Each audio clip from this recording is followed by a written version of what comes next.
नफरती भाषण देने वाले लोग हो जाएं सावधान, क्योंकि अब हेट स्पीच देने वालों पर शिकंजा कसने के लिए सरकार ने तैयारी कर ली है। और नुपुर शर्मा को कोर्ट से मिली फटकार के बाद सरकार इस मुद्दे पर तत्परता दिखाती नजर आ रही है और सरकार पर अब दबाव बढ़ गया है, जिसके बाद उसने बड़ा फैसला लिया है।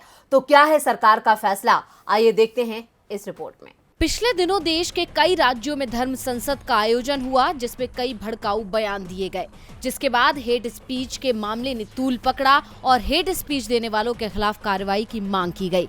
इस साल की शुरुआत से ही मुस्लिम संगठनों की ओर से सरकार से लगातार मांग की जा रही है कि हेट स्पीच पर रोक लगाई जाए। दरअसल देश के अलग अलग राज्यों में तथाकथित तौर पर हुई धर्म संसद में जिस तरह की बयानबाजी हुई, उसे लेकर सुप्रीम कोर्ट ने भी चिंता जताई थी। कोर्ट ने भले ही चिंता जताई हो, लेकिन सरकार ने इसे पूरी तरह से नजरअंदाज ही किया। हाँ, कोर्ट के आदेश पर एक दो जगह धर्म संसद कराने पर रोक जरूर लगाई। मोदी सरकार के रवैये के चलते देश के हालात दिन पर दिन बिगड़ रहे हैं और हेट स्पीच देने वालों की तादाद बढ़ती जा रही है, जिसका ताजा उदाहरण है नुपुर शर्मा। साथ ही नुपुर शर्मा के विवादित बयान के बाद के क्या परिणाम आए, ये भी सबके सामने है। पहले देश में विरोध हुए और फिर एक व्यक्ति की जान ही चली गई। इतना ही नहीं, सुप्रीम कोर्ट ने भी माना कि उदयपुर घटना की जिम्मेदार नुपुर शर्मा ही है और सुप्रीम कोर्ट ने उनके बयान के लिए उन्हें जमकर फटकार भी लगाई थी। यानी देश में बिगड़ते माहौल को देखते हुए अब केंद्र सरकार दबाव में आ गई है और अब हेट स्पीच के खिलाफ कानून लाने की तैयारी कर रही है, जबकि इस कानून को लाने की मांग लंबे समय से उठाई जा रही थी।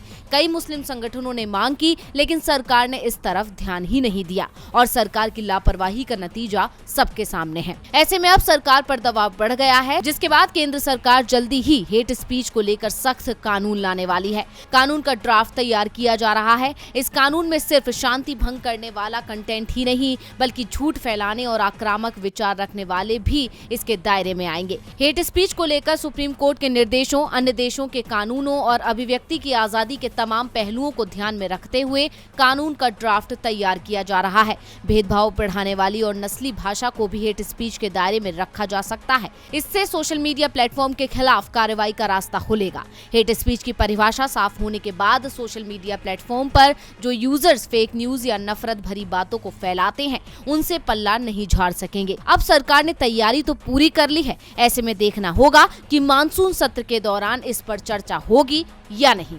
डीवी लाइव की रिपोर्ट। हमारे चैनल से जुड़े रहने के लिए YouTube पर टाइप करें डीवी लाइव, सब्सक्राइब बटन को क्लिक करें और बेल आइकन को दबाना न भूलें, ताकि खबरें आप तक पहुंचती रहें। देखते रहिए डीवी लाइव, क्योंकि यहाँ हैं खबरें लगातार।